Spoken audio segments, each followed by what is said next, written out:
চলো আজকের রেসিপি হচ্ছে লেমন ফিশ ফিঙ্গার। তার জন্য যে কোনো মাছ নিয়ে কড়াইতে জল গরম করে বেশ কয়েকটা লেবু পাতা, লেবু রস আর এই লেবুটা চিপড়ে রস বের করে সেই লেবু সুতোটা দিয়ে ভালোভাবে লবণ দিয়ে মাছটাকে সেদ্ধ করে নিতে হবে। তারপরে সেদ্ধ হয়ে যাওয়ার পর এইভাবে চেপে চেপে কাঁটাটা সম্পূর্ণ বের করে নিতে হবে। কড়াইতে সর্ষের তেল গরম করে কুচনো পেঁয়াজ, পরিমাণ মতো লবণ দিয়ে পেঁয়াজটাকে হালকা হাতে ভেজে নিতে হবে। এরপর এর মধ্যে দিয়ে দিতে হবে আদা রসুনের পেস্ট, হলুদ গুঁড়ো, জিরে গুঁড়ো, স্বাদ মতো লবণ, স্বাদ মতো চিনি দিয়ে ভেজে রাখা মাছগুলোকে দিয়ে এবার লেবু রসটা দিয়ে দিতে হবে। এবার দিয়ে দিতে হবে বেশ কয়েকটা লেবু পাতা কুচি আর ওর জেসটা দিয়ে ভালোভাবে নেড়ে চেড়ে এর মধ্যে দিয়ে দিতে হবে পাউরুটি, যেগুলো আমি আগে থেকে জলে ভিজিয়ে রেখেছিলাম, সেগুলো দিয়ে গরম মশলা গুঁড়ো ছড়িয়ে নামিয়ে নিতে হবে। এবার এখান থেকে দিয়ে এইবার লম্বা লম্বা করে টাইপের করে এইভাবে ডিমের গোলায় ডুবিয়ে ব্রেড ক্রাম্বসে কোট করে নিতে হবে।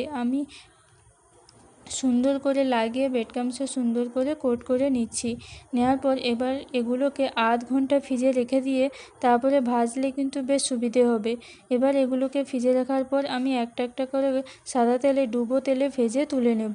রেসিপিটি কেমন লাগলো অতি অবশ্যই তোমরা কমেন্ট করে জানাবে আর অতি অবশ্যই চ্যানেলটিকে সাবস্ক্রাইব করে রেখো।